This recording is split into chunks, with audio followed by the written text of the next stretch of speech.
Teman-teman, kembali lagi bersama saya Jack Niska Pragata, mahasiswa Teknologi Rekayasa Informasi Universitas Diponegoro dengan 3 digit dan terakhir 089.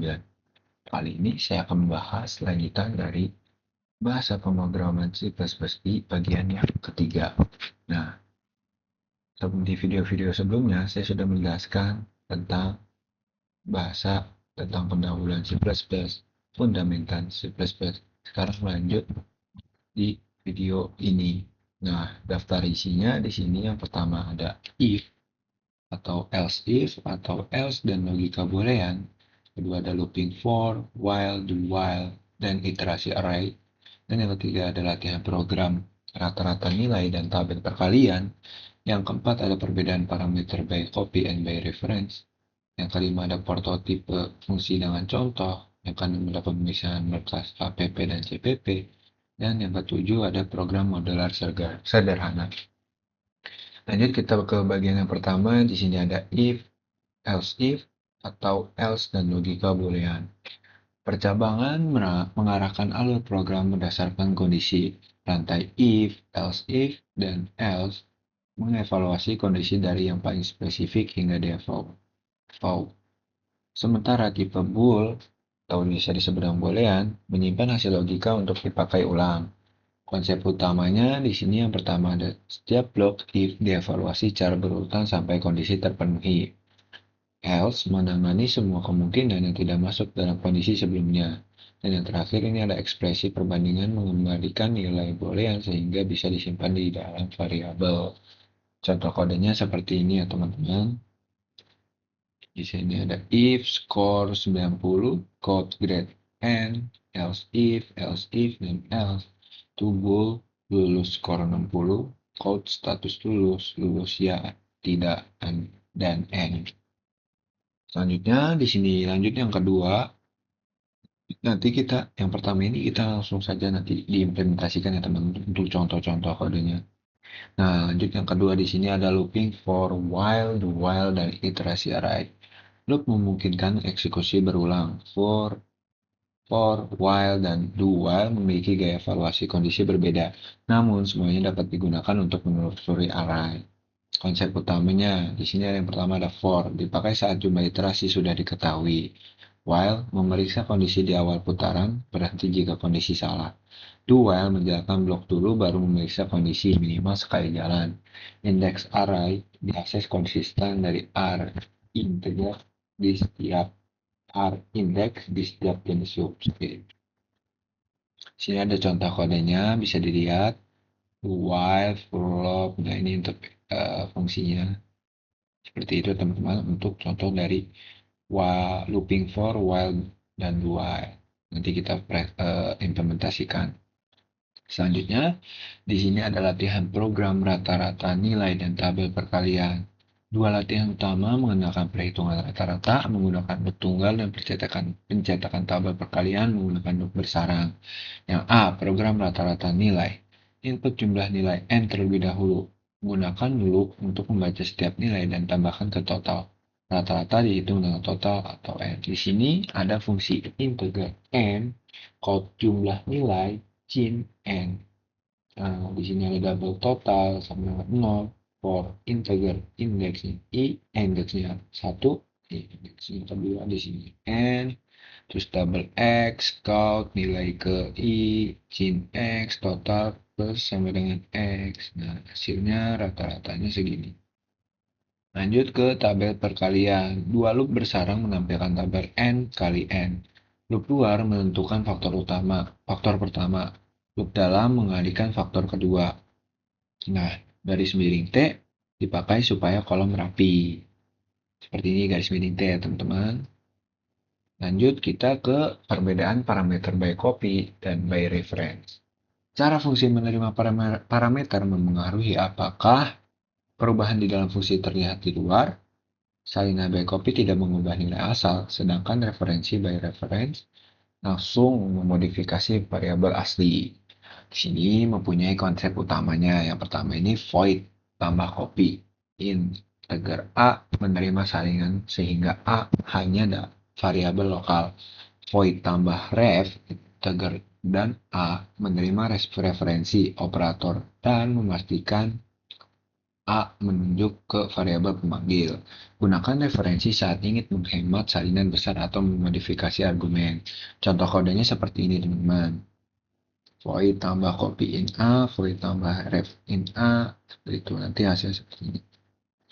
Lalu, yang kelima di sini ada prototype.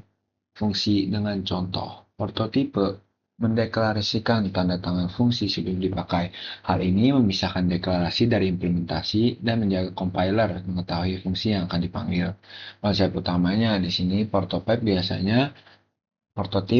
biasanya ditempatkan di bagian atas atau di header. Implementasi dapat berada di akhir file atau berkas terpisah. Pemanggilan fungsi cukup menyertakan header karena compiler sudah tahu bentuknya. Seperti ini untuk contohnya garis miring prototipe implementasinya, pemanggilannya seperti ini ya teman-teman. Lalu lanjut di sini yang keenam ada pemisahan berkas HPP dan CPP.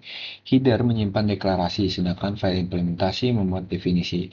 Pemisahan ini meningkatkan modularitas sehingga mengurangi duplikasi dan mempercepat kompilasi ulang. Konsep utamanya di sini ada header, itu bisa disebut dengan HPP. Itu berisi deklarasi fungsi, kelas, atau konstanta yang ingin dibagikan. Kedua, file implementasi atau biasa disebut dengan CPP. Memuat kode aktual dari fungsi yang dideklarasikan. Untuk pagar include header HPP, membuat fungsi siap dipakai di berkas lain. Contoh implementasi nyata ada pada pasangan kosong dan fungsi prototype HPP, garis miring titik CPP, deklarasi dan definisi kali, serta 07 program modul HPP, garis miring titik CPP, dan deklarasi dan definisi tampil menu, tambah, dan kurang. Ini untuk contoh kodenya. Ini untuk headernya, void tampil menu, integer tambah, integer kurang, implementasi, void tampil code menu, 1 tambah 2 kurang. Seperti itu. Lanjut ke program modular sederhana. Program kalkulator menu sederhana menunjukkan bagaimana fungsi terpisah bekerja sama dengan main untuk menghadirkan struktur modular yang mudah dikembangkan. Untuk alur programnya di sini yang pertama, main memanggil tampil menu untuk menampilkan pilihan. Kedua, pengguna memilih operasi dan memasukkan 2 angka. Yang ketiga, main memanggil fungsi aritmatika sesuai menu. Yang keempat, jika pilihan tidak ada, tampilkan pesan error. Seperti itu.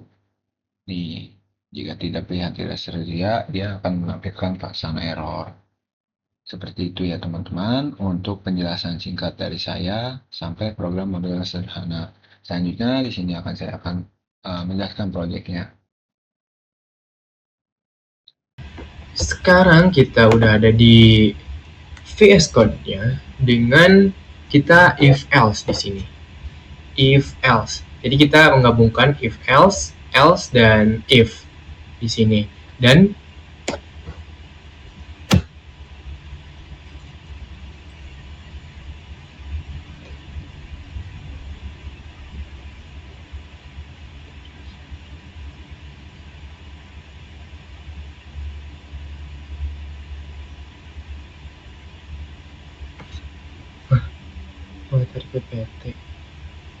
materi PPT 12. Materi isi video 11 ya.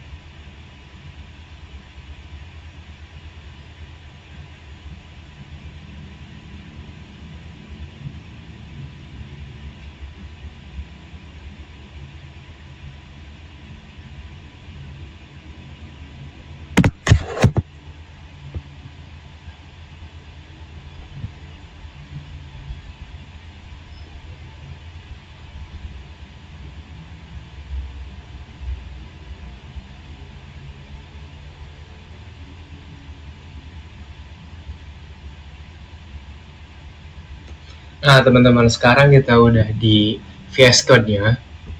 Bisa kalian lihat, kita di sini ada di if, else, dan else if. Aku satuin dalam satu program. Di sini masih sama ya, aku jelasin dulu.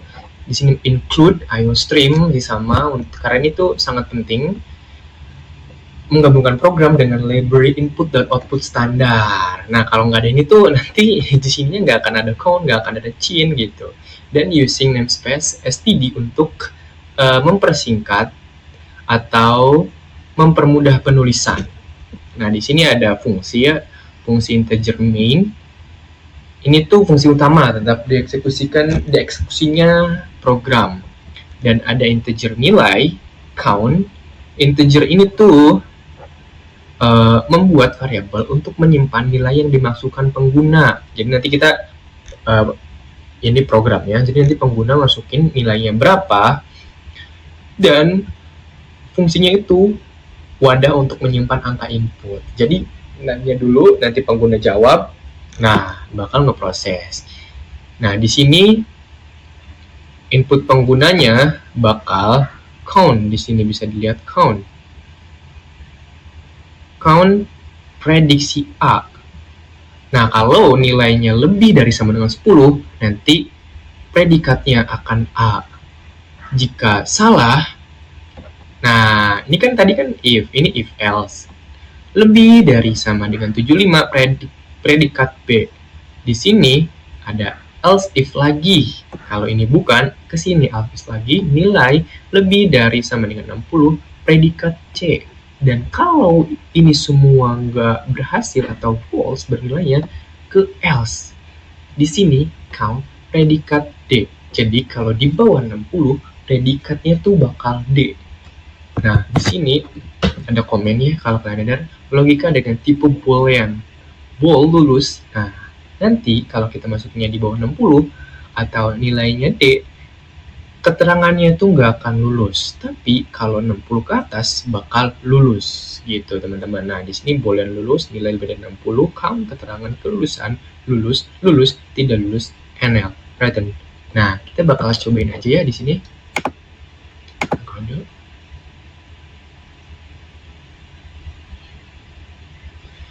Nah agak lagi ya teman-teman. Nah input nilainya berapa? Aku nilainya 90. Predikat A, keterangannya lulus. Kalau kita mau ngajarin programnya, kita tinggal salin ini aja ya di sini untuk ininya.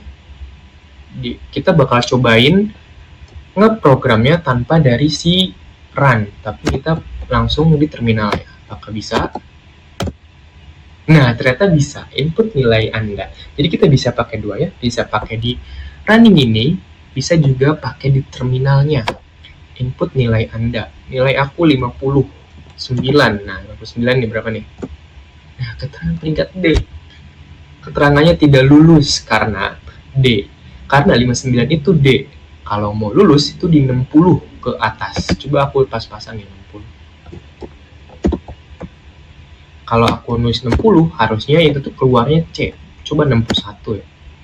61 harusnya tuh keluarnya predikat C dan keterangannya lulus. Nah, predikat C, keterangan kelulusan lulus. Itu adalah if, else, dan else if ya. Selanjutnya aku bakal yang pakai yang, nah di sini aku ini rata-rata ya untuk yang tadi tuh else. Untuk yang menggabungkan kondisi dengan logika boolean, aku pakai di sini latihannya latihan rata-rata. Sini biar aku jelasin dulu, biar aku hapus dulu deh nih ya. Nah, biar aku jelasin dulu untuk ininya, programnya. Di sini seperti biasa, include using namespace, integer main, ini integer jumlah data, variabel jumlah data ya, fungsi ada variabel integer jumlah data. Nah, di sini tuh menyimpan berapa banyak nilai yang ingin dihitung rata-ratanya. Kegunaannya menentukan jumlah pengulangan dari loop gitu. Jadi bakal berulang-ulang terus. Di sini pakai loop juga. Oh, berarti ini tuh kita pakai ini ya. Menggabungkan loop juga di sini. Nah, di sini menggabungkan for loop juga. Lalu ke banyaknya nilai, jumlah data. Nanti itu bakal menentukan jumlah pengulangan loopnya. Ada di sini variabel double akumulasi. Ini tuh buat menyimpan total hasil penjumlahan semua nilai. Kegunaannya nilai rata-rata diperoleh dari total semua nilai plus jumlah data. Jadi ada tambahan gitu nantinya. Nah, ada struktur loop juga ya di sini. For. Nah, for ini adalah loop for. Ini tuh strukturnya seperti ini. Ini tuh mengulang proses input nilai sebanyak yang dimasukkan pengguna. Jadi kalau pengguna nulis 5, nanti bakal berulang 5 kali. 5 kali. Kegunaannya otomatis nanti meminta nilai ke-1, ke-2, hingga seterusnya. Sesuai nanti si penggunanya nulis. Lalu di sini ada double nilai, count masukkan nilai, bla bla bla, izin nilai. Nah, ini tuh mengambil nilai satu per satu dari pengguna. Kegunaannya membaca nilai input membaca nilai input sebelum dijumlahkan. Nah, untuk yang akumulasi nilai ini nih di sini, yang akumulasi nilai ini tuh untuk setiap nilai baru ditambahkan ke total keseluruhan. Jadi nanti di nilai akhirnya nih di sini. Dan ada menghitung rata-ratanya di sini, ada count nilai rata-rata, akumulasi jumlah data NDL, returnal. Ini tuh rumusnya, rumus rata-rata. Nanti total nilai ditambah jumlah data. Jadi nanti kita masukin rata-rata nilainya dan ini dieksekusi oleh rumus ini. Returnal seperti biasa ya, menandakan program selesai dengan baik. Nah, di sini aku bakal coba ke terminal baru aja. Terminal biar rapi ya teman-teman. Nah, kalian ditanyain banyaknya nilai. Aku masukin banyaknya nilai 10. Masukkan nilai ke-1. Nilai ke-1 adalah 5, 8, 9, 10, 11, 12, 13, 34, 56, dan 12. Nilai ke-10 adalah 8. Nah, program membaca nilai rata-ratanya adalah di sini. Nilai rata-ratanya adalah 16,5. Jadi, kita masukin 10, nanti disuruh isi 10 nilai dan hitung rata-ratanya. Coba kita isinya tuh bukan 10 ya, saya 10. Misalkan cuma 2 deh, 4. Masukkan 1, 2, 5. Nah, keempat nih, bakal selesai harusnya. Nah, selesai ini sampai 10, karena kita mengisi 10, ini mengisi 4 nilai karena kita isinya 4 di awal, input di awal. Nah, nanti program bakal menghitung nilai rata-ratanya, yaitu 3,75. Ini sesuai ya dengan program yang aku tulis dan outputnya di terminal ini. Ini tuh menandakan berjalan lancar ya. Yang tadi juga if else, nggak ada masalah apapun, berjalan lancar. Kalian bisa ikutin kodenya, bisa ikutin latihannya. Dan setelah rata-rata ini ada tabel perkalian. Ini tuh tabel perkalian untuk yang penjumlahan. Jadi penjumlahan, pengurangan gitu. Kita juga di sini bakal cobain ya. Bakal cobain tabel rata-ratanya. Tabel perkalian. Tabel perkalian. Nah, ada apa aja sih di tabel perkalian ini? Aku jelasin dulu seperti biasa. Ada include IOStream untuk ya memasukkan pustaka output input, dan ada using namespace supaya tidak perlu menulis std kan, mempermudah. Dan ada fungsi integer main yang di dalamnya ada variabel integer batas count buat tabel perkalian sampai angka shin batas. Nah, di batas ini angka terakhir akan ingin ditampilkan dalam tabel perkalian. Kalau pengguna memasukkan 5, maka tabel perkalian yang dibuat adalah 1 sampai 5. Nah, ini tuh fungsinya untuk menentukan ukuran tabel. Loop pertama, baris di sini nih ada for. Loop pertama nih, integer baris 1, baris kurang dari sama dengan batas, baris plus. Nah, ini adalah loop pertama ya. Ini tuh mengontrol perulangan baris tabel. Kegunaannya menentukan baris ke-1, ke-2, sampai baris akhir. Nah, ada loop yang kedua juga nih, for integer kolom 1, kolom kurang dari sama dengan batas, kolom plus. Nah, sampai ke sini ya, count baris dikali kolom kurang dari ini slash t Nah, ini tuh adalah loop bersarang, loop di dalam loop. Nah, ini kan udah ada loop padahal ya di dalam loop. Jadi loop bersarang, loop di dalam loop. Loop ini tuh mengisi setiap kolom pada baris yang sedang aktif. Jadi mengisi yang aktif. Aktif yang ini mengisi ke sini. Ini tuh buat menghasilkan hasil perkalian baris. X kolom membantu struktur tabel, baris dan kolom ini tuh digunakan untuk membuat jarak antar kolom agar rapi. Jadi pakai ini biar rapi. Dan yang terakhir ada con NDL. Ini tuh pindah baris setelah satu baris setelah ditulis. Setelah kolom 1 sampai batas selesai dicetak, kursor pindah ke baris selanjutnya biar rapi. Itu guna membentuk tabel yang tampil vertikal dan rapi. Seperti biasa, return 0 untuk menutup program dengan status normal. Cobain aja ya di sini untuk merunning langsung. Jangan lupa new terminal biar rapi.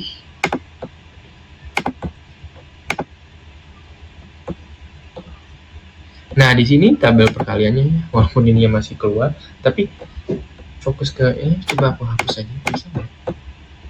Aku hapus dan biar rapi. Buat tabel perkalian sampai angka 4 aja deh. Nah, bakal keluar tabel perkalian sampai 4. 1, 2, 3, 4. 4 kali 2, 8. Nah, di sini tuh 8 tambah 4, 12. 12 tambah 4, 16. Begitupun dengan 3.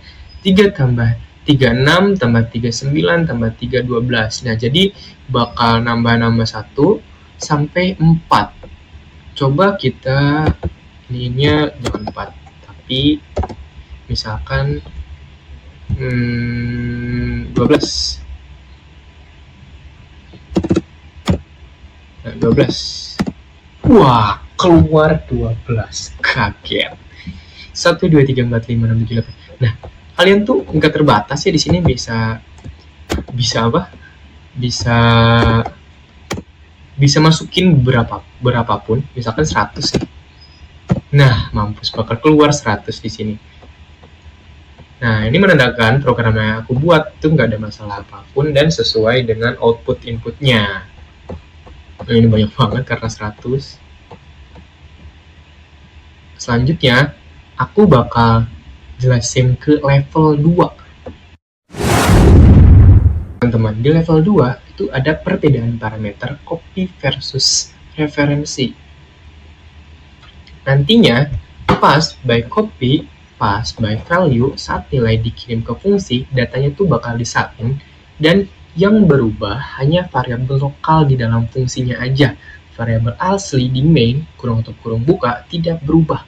Contoh kasusnya tuh kayak X, tetap 10 meskipun di dalam fungsi ditambah 5, jadi bakal tetap gitu. Jadi, aman kalau kamu ingin hanya memakai nilai tanpa mengubah aslinya. Ini pilihan ya sebenarnya. Dan yang kedua ada pass by reference. Nah, tadi para pass by copy, pass by value, sekarang pass by reference. Pada metode ini, fungsi menerima alamat variabel asli. Pakai dan.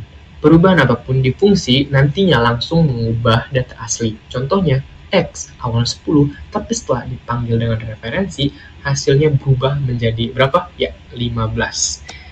Ini tuh contohnya ya, setelah dipanggil bakal menjadi 15. Pass by reference cocok ketika, nah ini penggunanya tuh cocok buat kamu yang emang ingin mengubah nilai asli dan kamu ingin efisiensi, tidak menduplikasi data besar. Jadi yang pengen gampang-gampang pakai pass by referensi.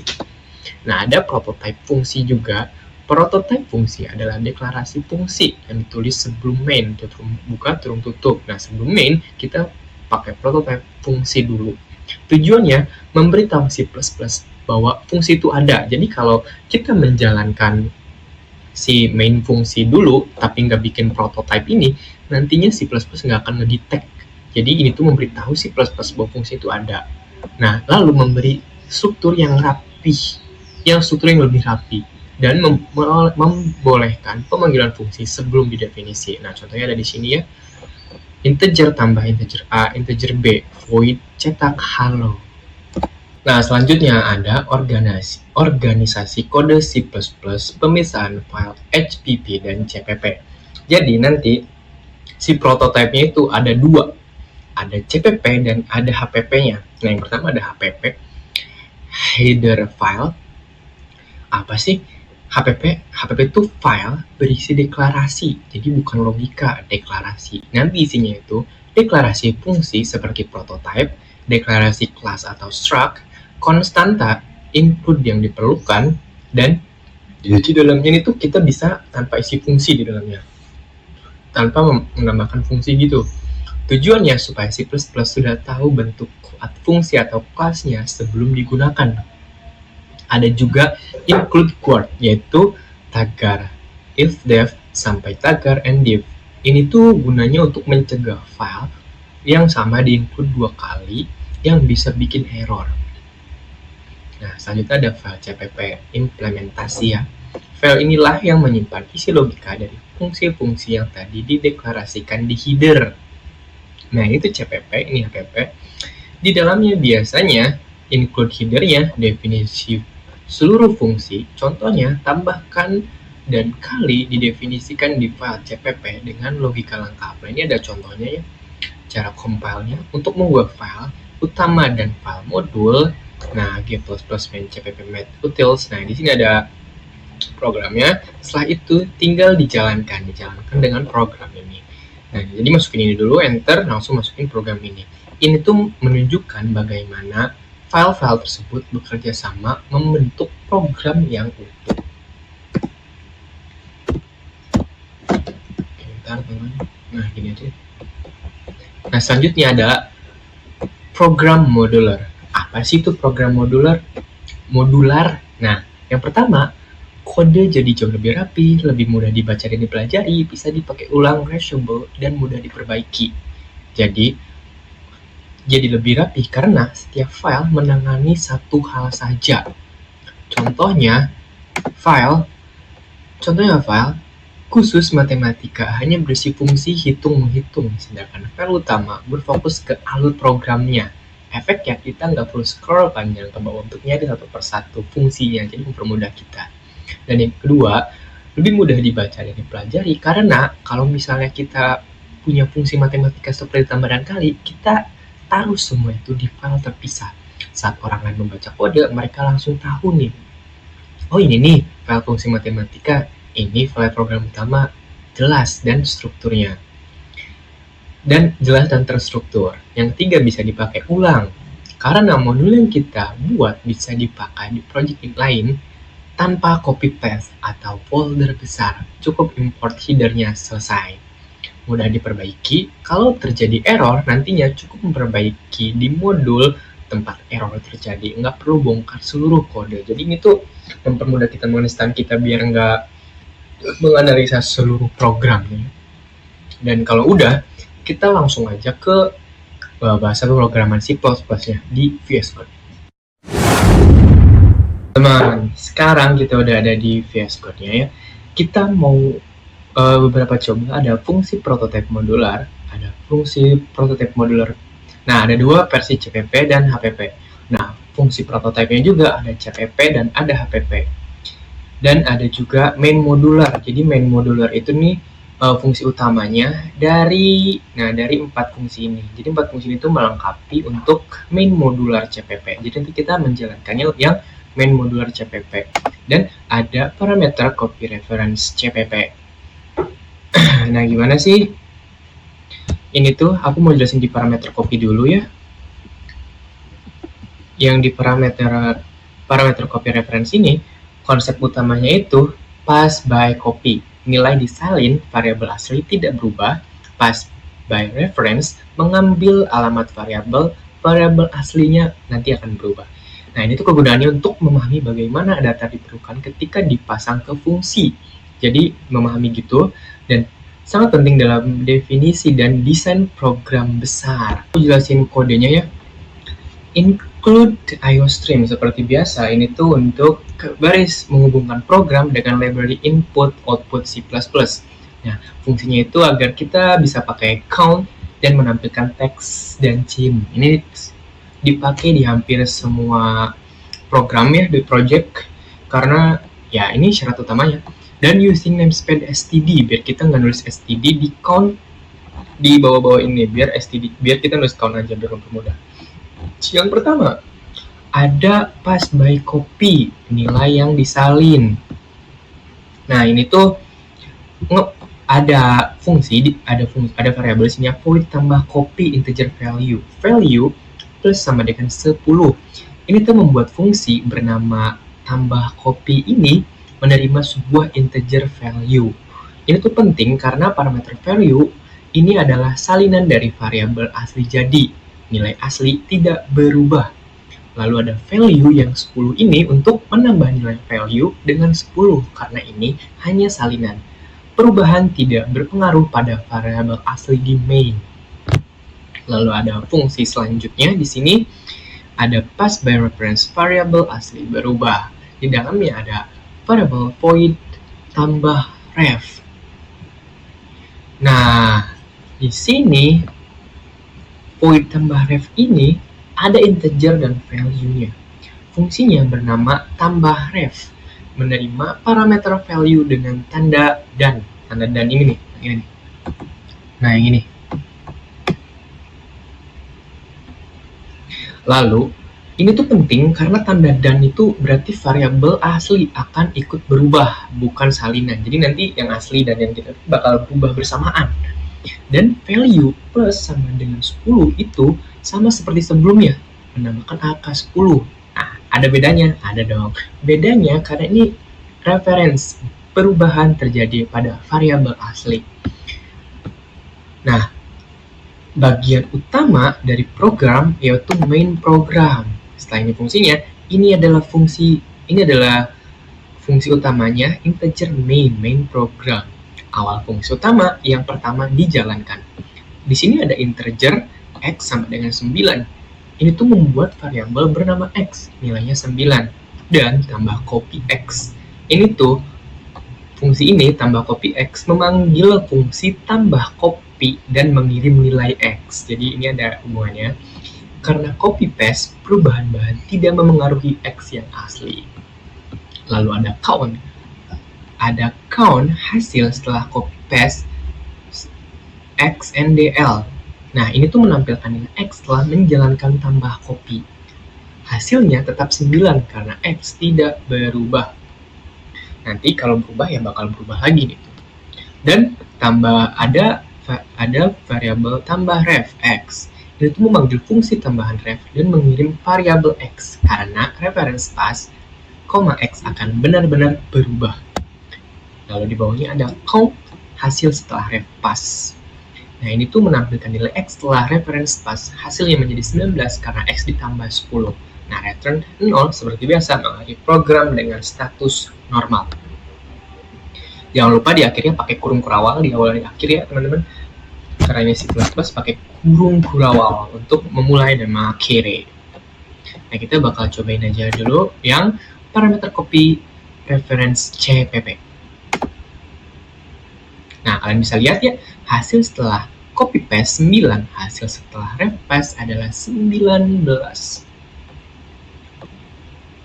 Nah, di sini coba kita ubah ininya menjadi 10.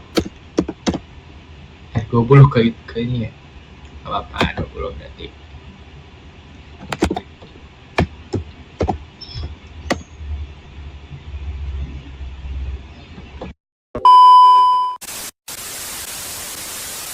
Ternyata kita harus ini dulu ya, debug ininya. Dan nanti pilih yang ngedebug dulu. Baru ininya bakal berhasil. Hasil setelah copy paste adalah 10, hasil setelah repaste adalah 20. Jadi kita cobain ini ke 15 misalkan. Kita debug dulu.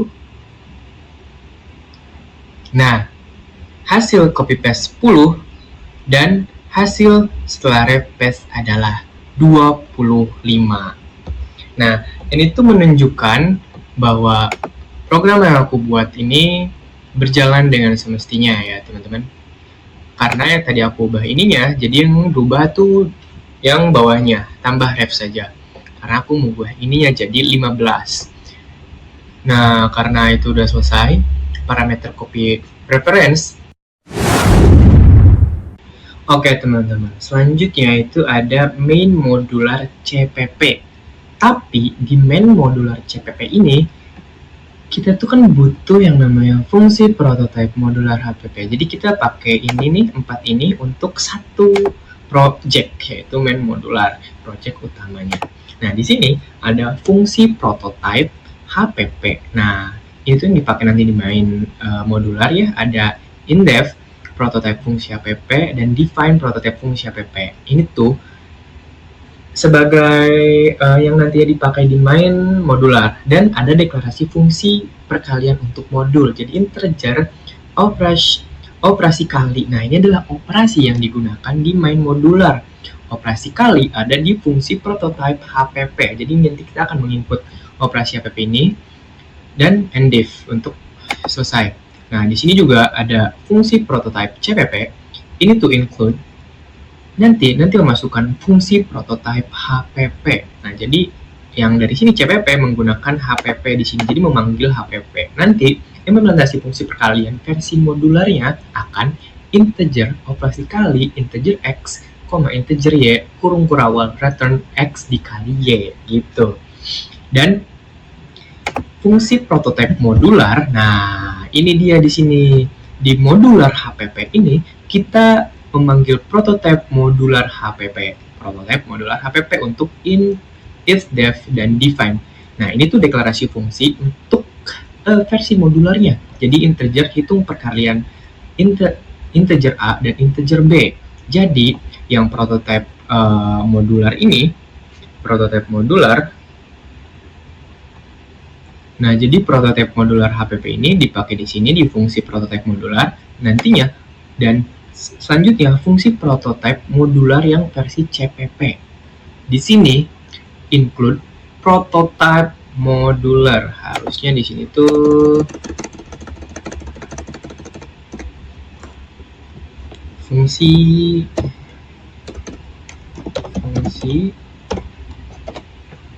prototype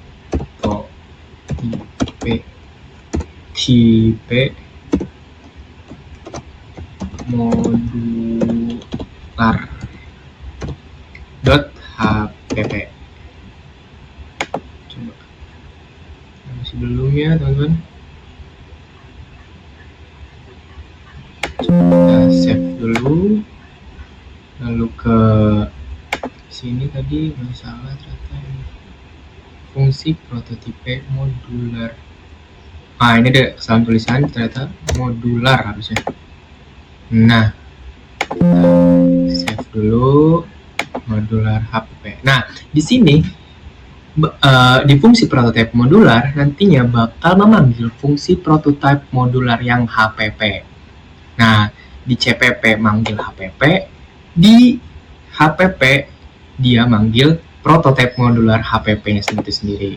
Nah, nanti integer perhitungan perkalian integer A, integer B, kurung kolawan return A dikali B. Masih sama ya di sini. Nah, ini tuh nggak dijalanin programnya yang fungsi prototype modular CPP, fungsi prototype modular HPP, fungsi prototype CPP, dan fungsi prototype HPP itu udah dijalanin. Kita tuh ngejalanin program utama di main modular CPP. Jadi, dibikin 4 ini biar satu project ini bisa berjalan. Kita cobain aja di sini ya, teman-teman. Harusnya nggak bisa. Nah, kenapa nggak bisa? Jadi, kita tuh harus pakai ininya. Nah, di sini kalian bisa lihat, kita bakal ngejalanin program ini tuh di terminal. Nah, ada G plus main modular CPP fungsi prototype modular CPP hasil modular. Nah, jadi di sini tuh bakal dipanggil gitu ya, teman-teman. Oke, kita pakai aja ininya. Ininya disalin. Disalin ininya, sorry. Disalin. Aduh.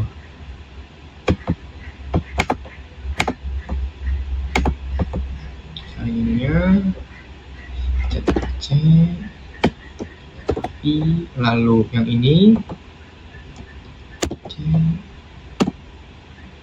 Ya, di sini ya. Nah, CTRL-V.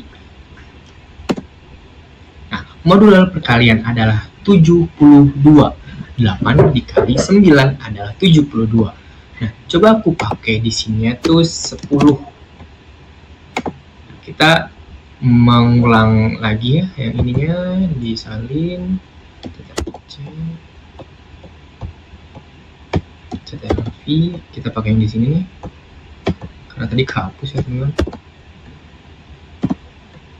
CTRL-V.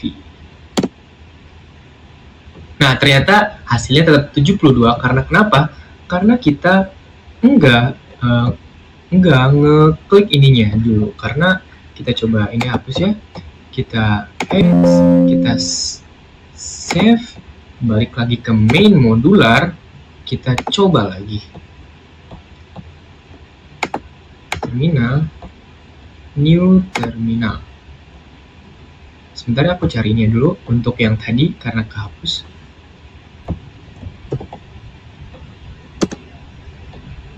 Nah, sekarang hasil modular udah keluar, kita tinggal coba aja. Sini, modular, CTRL-V. Oh iya, kita klik ini dulu aja, run kode. Nah, baru CTRL-C,